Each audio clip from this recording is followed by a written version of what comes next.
Hey everyone, and welcome back to my channel. Today I'm tackling a new challenge suggested by a viewer from my previous video by the name of Purple Guy Games Jake. He actually asked me to create a piece based on the How to Train Your Dragon franchise. Given that the third movie has recently come out in the USA, but I unfortunately have yet to see it, I thought this was a great opportunity to challenge myself. I just needed to decide what I wanted to do.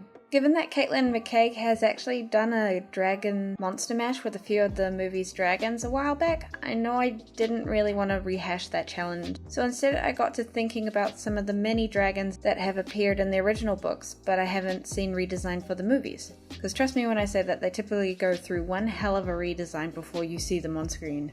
So diving into the How to Train Your Dragon book Wikipedia, I scrolled through the list of unfamiliar dragons until I came across the Silver Phantom that grabbed my attention.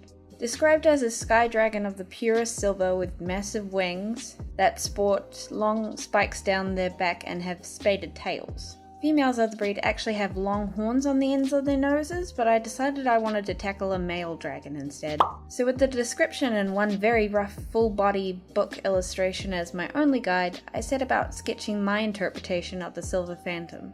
Given the elements the description chose to highlight, I knew that the long spines down the neck and back had to be a key feature, as well as the big wings and spade-shaped tail. But other than that, I was free to play around with the overall build of the dragon how I wanted. I would say I tend to have a particular style I prefer to design my dragons in, having a sort of horse-like build to their bodies. But I made sure to play around with as many variations as I could think of before deciding on a pair of simple but tusk-like horns on its head. The amount of spines in their layout on the original book design was just a little too crowded and messy for my taste, so I settled on adding a mane of hair with spines growing out of it to soften the creature while it framed its face and grew down its neck and back. Side note, I do know that there has in fact been a proper Silver Phantom design included in the overall DreamWorks property, but as it was ultimately only included in the School of Dragons game that I never got into, I'm still claiming it as my challenge. Not to mention, after seeing the design, once I finished creating my own, I can say with certainty that its look ain't my cup of tea.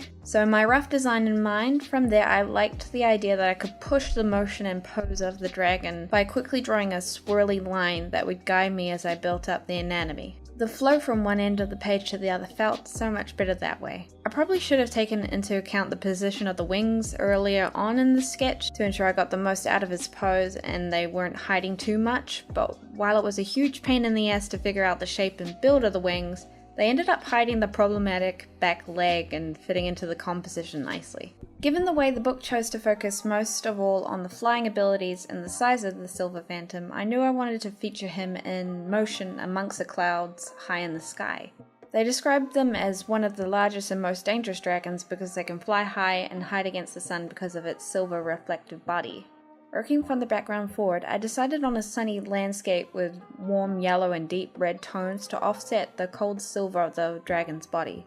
Plus, given the little tidbit about how the Silver Phantom breathes blue fire, I liked the idea that he would have a pair of bright blue eyes and a mouth with blue and purple tones next to its bright white teeth.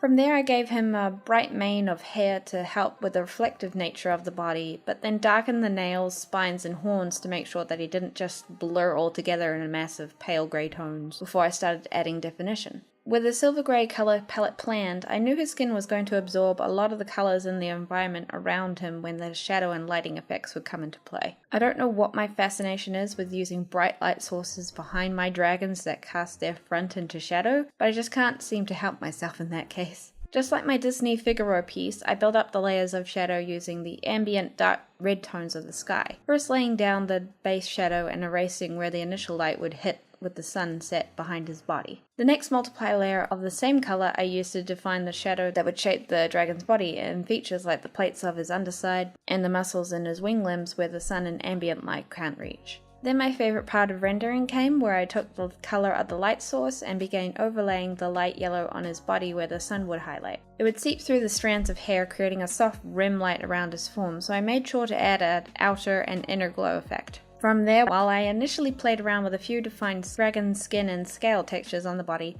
I eventually decided that subtlety was better and restricted to giving him a hint of reflective scale definition where the sun hit his body most instead of every inch of him. Then dabbling with a bit of motion blur effect I remember seeing a tutorial for a while back, I added a bit more visual interest to the piece before I finished things off with a bit of colour balance adjustment to help tone back the reds featured and let his original silver grey breathe through a bit more.